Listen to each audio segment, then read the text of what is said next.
Hello student, welcome है आपका हमारे YouTube channel Uttarakhand education diary में। तो आज यह हिंदी का प्रैक्टिस सेट 4 है, टेस्ट सीरीज 4। अगर आपने इसके पहले के नहीं देखे हैं तो आप प्लेलिस्ट पे देख सकते हैं सभी प्रैक्टिस सेट्स को। काफ़ी महत्वपूर्ण है सभी प्रैक्टिस सेट। और इसके अलावा यहाँ पर अन्य प्रैक्टिस सेट भी आगे भी अपलोड होंगे। तो आपका इस टेस्ट में कितना स्कोर रहा, 50 प्रश्नों का यह सेट है, आपका स्कोर क्या रहा कमेंट बॉक्स में ज़रूर बताइएगा। और यह जो क्लास है आगामी आने वाले सभी ग्रुप सी एग्ज़ाम के लिए काफ़ी महत्वपूर्ण है और आप इसमें अपनी तैयारी को परख सकते हैं कि आपकी तैयारी क्या है। तो चलिए शुरू करते हैं क्लास को। तो पहला क्वेश्चन है जो यहाँ पर निर्देश दिया है प्रश्न 1 से 3 के लिए। तो निम्नलिखित वाक्यों में से कुछ में त्रुटियाँ हैं और कुछ ठीक हैं। त्रुटि वाले वाक्य के जिस भाग में त्रुटि हो उसके अनुरूप ऑप्शन ए बी सी वाले विकल्प को चुनिए। यदि वाक्य में कोई त्रुटि न हो तो विकल्प डी चुनिए। तो हमें बताना है यहाँ पर प्रश्न 1 है तो इसमें से कौन सा सही है। यहाँ पर हमें यह बताना है कि कौन सा विकल्प सही है।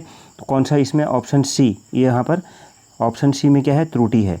तो पूर्ववत सा संकुचित है तो ऑप्शन सी में त्रुटि है, ऑप्शन सी राइट होगा। अगला प्रश्न है दूसरा प्रश्न, भारतीय किसान जीवन देखते हैं तो इसमें हमें त्रुटि वाला वाक्य बताना है।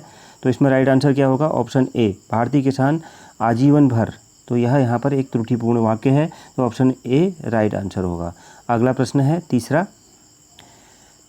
तीसरे में कौन सा है, तो ऑप्शन सी, देने का अनुग्रह करें। तो यह भी त्रुटिपूर्ण है तो ऑप्शन सी राइट आंसर होगा। अगला देखते हैं, यहाँ पर प्रश्न संख्या 4 और 5 के लिए कुछ निर्देश हैं। निम्नलिखित में अर्थ की दृष्टि से 3 शब्द समास हैं और एक उनसे भिन्न है, भिन्न शब्द की पहचान कीजिए। तो प्रश्न 4 में इनमें से कौन सा शब्द भिन्न है, 3 तो समास हैं, कौन सा शब्द भिन्न है, तो राइट आंसर क्या हो जाएगा, ऑप्शन सी विरक्ति, ऑप्शन सी राइट आंसर होगा। अगला प्रश्न है 5वां, इसमें कौन सा शब्द भिन्न होगा, तो ऑप्शन डी विस्थापित, यह शब्द भिन्न है, बाकी यह तीनों ही क्या हैं, यह समास हैं। अगला प्रश्न देखते हैं, आदित्य का पर्यायवाची नहीं है क्या, तो आदित्य का पर्यायवाची नहीं है, option A Deepak, option A right answer हो जाएगा। अगला प्रश्न है 7वां, शुद्ध वर्तनी छांटिए। तो हमें यहाँ पे शुद्ध वर्तनी बतानी है। तो शुद्ध वर्तनी क्या है, ऑप्शन ए अनुग्रहित, यहाँ पर क्या है, शुद्ध वर्तनी अनुग्रहित है तो राइट आंसर क्या हो जाएगा, ऑप्शन ए अनुग्रहित, यहाँ पर शुद्ध वर्तनी है। अगला प्रश्न देखते हैं, शुद्ध वाक्य चुनिए। तो शुद्ध वाक्य चुनिए, तो 8वां प्रश्न है तो इसमें राइट क्या हो जाएगा, ऑप्शन बी, माँ बच्चे को दूध धाय से पिलवा रही है। तो यहाँ पर यह शुद्ध वाक्य है, माँ बच्चे को दूध धाय से पिलवा रही है, बाकी तीनों ही अशुद्ध हैं तो ऑप्शन बी राइट आंसर होगा। अगला प्रश्न देखते हैं, अगला प्रश्न है कौन सा शब्द पुल्लिंग है, दिए गए ऑप्शंस में से कौन सा शब्द पुल्लिंग है, तो ऑप्शन डी बुढ़ापा, यह एक पुल्लिंग शब्द है तो ऑप्शन डी राइट आंसर होगा। अगला प्रश्न है, संविधान के अनुच्छेद 344 ए के अनुपालन में भारत के राष्ट्रपति ने राजभाषा आयोग का गठन कब किया था, तो राइट आंसर क्या हो जाएगा, ऑप्शन बी 1955 में। अगला प्रश्न देखते हैं, भारतेंदु ने किस पत्रिका का संपादन किया था, दिए गए ऑप्शंस में से तो ऑप्शन सी कविवचन सुधा इसका संपादन किया था। अगला प्रश्न है, मैं अपने आप काम कर लूँगा मैं, आप शब्द कौन सा सर्वनाम है, आप शब्द में कौन सा सर्वनाम है, तो राइट आंसर क्या हो जाएगा, ऑप्शन ए निजवाचक सर्वनाम है, ऑप्शन ए राइट आंसर होगा। अगला प्रश्न है, आलस्य शब्द का विशेषण क्या है, तो आलस्य शब्द का विशेषण क्या है, ऑप्शन डी आलस, ऑप्शन डी राइट आंसर होगा। प्रश्न संख्या 14 और 15 के लिए एक निर्देश है कि निम्नलिखित शब्दों में के आगे 4 शब्द दिए गए हैं, इनमें से उचित समानार्थक पर्याय चुनकर चिन्हित करें। तो दूध का पर्याय समानार्थक पर्याय क्या होगा, तो राइट आंसर क्या हो जाएगा इसका, ऑप्शन डी स्तन्य, ऑप्शन डी राइट आंसर होगा। अगला प्रश्न है 15वां, इसमें भी वही है तो इसका क्या हो जाएगा 15वां, ऑप्शन ए पानी, हाथ का पानी, तो ऑप्शन ए राइट आंसर हो जाएगा। अगला प्रश्न है, हिंदी का पहला समाचार पत्र है कौन सा, तो ऑप्शन ए उद्दंत मार्तंड, ऑप्शन ए राइट आंसर होगा। वैसे हिस्ट्री का क्वेश्चन भी है यह। अगला प्रश्न है 17वां, हिंदी शब्द किसका दिया हुआ है, तो हिंदी शब्द किसका दिया हुआ है, तो राइट आंसर हो जाएगा ऑप्शन बी ईरानियों का, ऑप्शन बी राइट आंसर होगा। हिंदी शब्द किसका दिया हुआ है, ईरानियों का, तो ऑप्शन बी इस प्रश्न का राइट आंसर होगा। अगला प्रश्न है क्वेश्चन नंबर 18, शुद्ध वाक्य चुनिए। शुद्ध वाक्य चुनिए, तो यहाँ पर ऑप्शन ए, ये हमारे पास रहते हैं और वे दूर, तो ऑप्शन ए राइट आंसर होगा। अगला प्रश्न है, कौन सा शब्द सकर्मक क्रिया है, तो कौन सा शब्द सकर्मक क्रिया है, ऑप्शन ए लिखना एक सकर्मक क्रिया है, ऑप्शन ए राइट आंसर होगा। अगला प्रश्न है शब्दकोश में कौन सा शब्द सबसे पहले आएगा? तो शब्दकोश में कौन सा शब्द सबसे पहले आएगा? ऑप्शन ए अस्म्यक, ऑप्शन ए राइट आंसर होगा। अगला प्रश्न है चंद्रोदय में संधि है कौन सा? तो चंद्रोदय में संधि है कौन सी? ऑप्शन बी गुण संधि, ऑप्शन बी राइट आंसर होगा। अगला प्रश्न है निर्विवाद में कौन सा समास है? तो निर्विवाद में कौन सा समास है? ऑप्शन बी अवयवी भाव। अगला प्रश्न है उत्कर्ष का विलोम है क्या? तो राइट आंसर क्या हो जाएगा? ऑप्शन ए अपकर्ष, ऑप्शन ए राइट आंसर होगा। अगला प्रश्न है जिसके द्वारा अभियोग लगाया गया हो के लिए एक शब्द है क्या? तो कौन सा शब्द है? ऑप्शन डी अभियोक्ता, ऑप्शन डी राइट आंसर होगा। अगला प्रश्न है हाथ पसारना मुहावरे का अर्थ है क्या? तो क्या है इसका अर्थ? ऑप्शन ए मांगना, ऑप्शन ए राइट आंसर होगा। अगला प्रश्न है होनहार 26वां होनहार बिरवान के हो चिकने पात लोकोक्ति का अर्थ क्या है? तो इसका अर्थ क्या है? ऑप्शन बी होनहार बालक के लक्षण बचपन से ही प्रकट होने लगते हैं, तो ऑप्शन बी राइट आंसर होगा।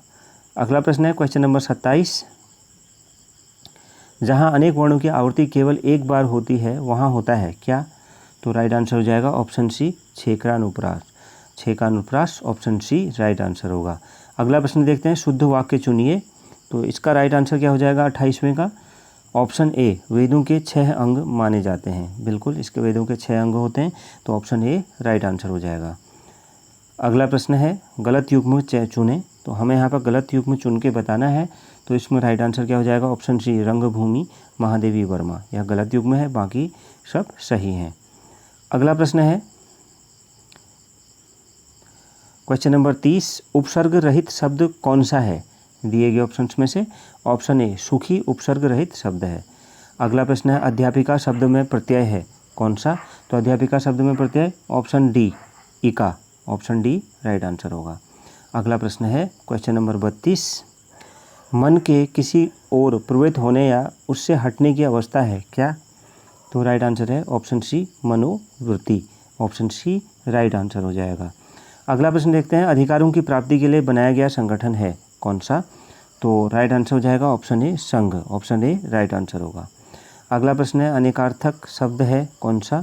तो अनेकार्थक शब्द है कौन सा? ऑप्शन डी काल, ऑप्शन डी राइट आंसर होगा। अगला प्रश्न है सुधा शब्द का विलोम है कौन सा? तो सुधा शब्द का विलोम कौन सा है? ऑप्शन सी तृप्त, ऑप्शन सी राइट आंसर होगा। अगला प्रश्न है कर्ण को अधिरथ सूत कहा जाता है, अधिरथ का अर्थ है क्या? तो इसका क्या अर्थ है? ऑप्शन ए रथ हाँकने वाला, ऑप्शन ए राइट आंसर होगा। अगला प्रश्न है क्वेश्चन नंबर 37, पानी गे न उबरे डैश डैश के लेखक हैं कौन? तो इसके लेखक कौन है? ऑप्शन बी रहीम दास, तो आगे भी आप जानते होंगे मोती मानस ऐसे करके है, तो ऑप्शन बी इस प्रश्न का राइट आंसर होगा।